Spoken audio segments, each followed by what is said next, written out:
আসসালামু আলাইকুম। ওয়েলকাম জানাচ্ছি বিসমিল্লাহ কুকিং হাউজে। আবারও লোভনীয় একটি আচারের রেসিপি নিয়ে চলে এলাম। আজ তৈরি করে দেখাবো কাঁচা আমের জেলি আচার। চলুন তাহলে দেখে নিই।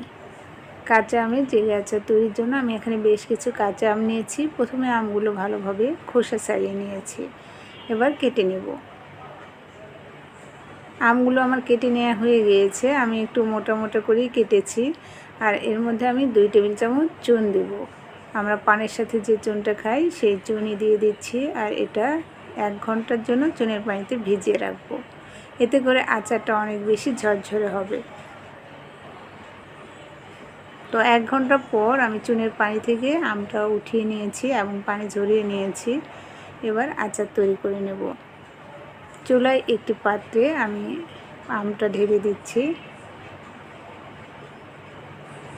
প্রথমেই দিয়ে দিচ্ছি এখানে স্বাদ মতো চিনি। চিনিটা নির্ভর করে আম কতটা টক সেটার। 1 কাপ পরিমাণ দিয়ে দিচ্ছি সরিষার তেল।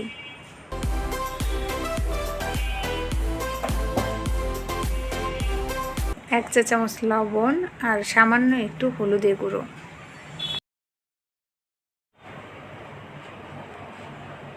এবার চুলাটা জ্বালিয়ে মাঝারি আঁচে আমি জাল করতে থাকব।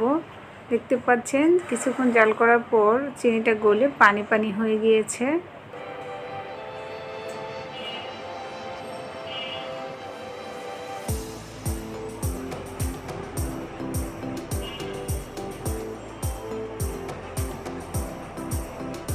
তো পানিটা অনেকটাই শুকিয়ে এসেছে।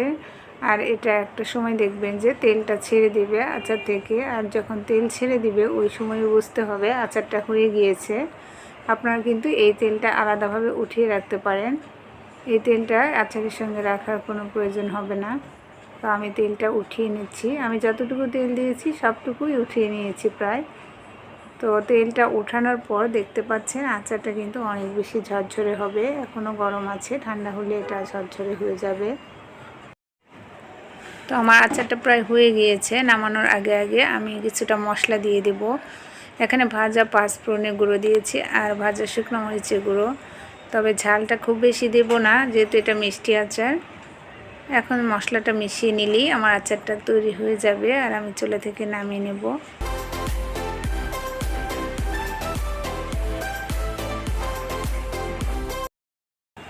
আমি আচারটা চুলা থেকে নামিয়ে নিয়েছি। তৈরি হয়ে গেল আমার কাঁচা আমের জেলি আচার। দেখতেই পাচ্ছেন কতটা লোভনীয় হয়েছে। আর এটা দেখতে যতটা লোভনীয় তার থেকেও বেশি খেতে মজা হয়েছে। আশা করছি আমার আজকের রেসিপিটি সবার কাছে ভালো লেগেছে। রেসিপি ভালো লাগলে প্লিজ লাইক, কমেন্ট, শেয়ার করবেন।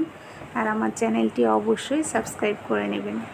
আপনারা সবাই ভালো থাকবেন, সুস্থ থাকবেন, আমার জন্য দোয়া করবেন। সেই কামনায় আজকের মতো বিদায় নিচ্ছি। আল্লাহ হাফেজ।